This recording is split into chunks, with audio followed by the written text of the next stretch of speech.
Hi guys, welcome back to అమ్మ చేతి అమృతాలు. ఈరోజు రెసిపీ ఏంటంటే ఎగ్ ఆమ్లెట్ కర్రీ. ఎలా ప్రిపేర్ చేసుకోవాలో ఈ వీడియోలో చూద్దాం. స్టవ్ వెలిగించి బౌల్ పెట్టండి, దాంట్లో ఆయిల్ వేసుకోండి. ఇప్పుడు మనం ఆమ్లెట్ అనేది వేసుకోవాలి. ఈ విధంగా ఆమ్లెట్ వేసిన తర్వాత దీంట్లోకి కారం, కొంచెం ఉప్పు కూడా వేసుకొని కొంచెం బాగా మిక్స్ చేయండి. మధ్యలోనే ఆమ్లెట్ అనేది విరగకుండా ఈ విధంగా రెండు పక్కల కాల్చి పక్కకు తీసుకోండి.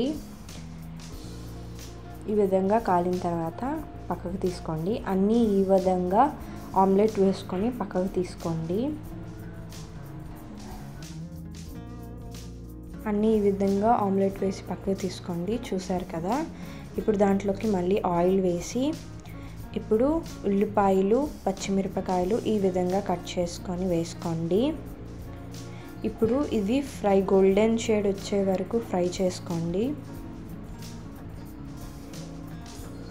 ఒక 2 minutes. అండ్ ఈ విధంగా గోల్డెన్ షేడ్ వచ్చిన తర్వాత దీంట్లోకి తగినంత కారం, తగినంత ఉప్పు, పసుపు అండ్ దీంట్లోకి ధనియాల పొడి అండ్ కొంచెం జీలకర్ర పొడి కొంచెం వేసుకోండి. అండ్ దీంట్లోకి అల్లం వెల్లుల్లి పేస్ట్ బాగా కలుపుతూ వేగనివ్వాలి ఒక 2 minutes వరకు. ఈ విధంగా వేగిన తర్వాత దీంట్లోకి కొత్తిమీర వేసుకోండి. కొత్తిమీర వేసి ఒకసారి కలుపుకోండి. కలిపేసిన తర్వాత దీంట్లోకి టమాటీ పేస్ట్ అనేది వేసుకోండి. వేసుకున్న తర్వాత ఈ విధంగా కలపండి. ఒక 2 minutes వరకు టమాటీ పేస్ట్ వాసన అనేది పోయే వరకు వేగనివ్వాలి. దీని తర్వాత దీంట్లోకి వాటర్ వేసుకోండి. వాటర్ వేసి ఒక 5 minutes వరకు ఉడకనివ్వాలి. ఉడికిన తర్వాత దీంట్లోకి మనం ఆమ్లెట్ వేసి ఉంచుకున్నాం కదా, ఈ ఆమ్లెట్స్ అనేవి దీంట్లో వేసేయాలి.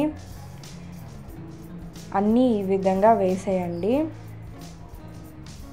వేసి ఇది ఒక 2 minutes వరకు ఉడకనివ్వాలి. దాని తర్వాత మన టేస్టీ ఎగ్ ఆమ్లెట్ కర్రీ అనేది రెడీ అయిపోతుంది. చూసారు కదా, చాలా ఈజీగా ప్రిపేర్ చేసుకోవచ్చు. ఈ వీడియో మీకు ఎలా అనిపించిందో కామెంట్ బాక్స్లో కామెంట్ చేయండి. ఫర్ మోర్ వీడియోస్కి subscribe to our channel. Thank you.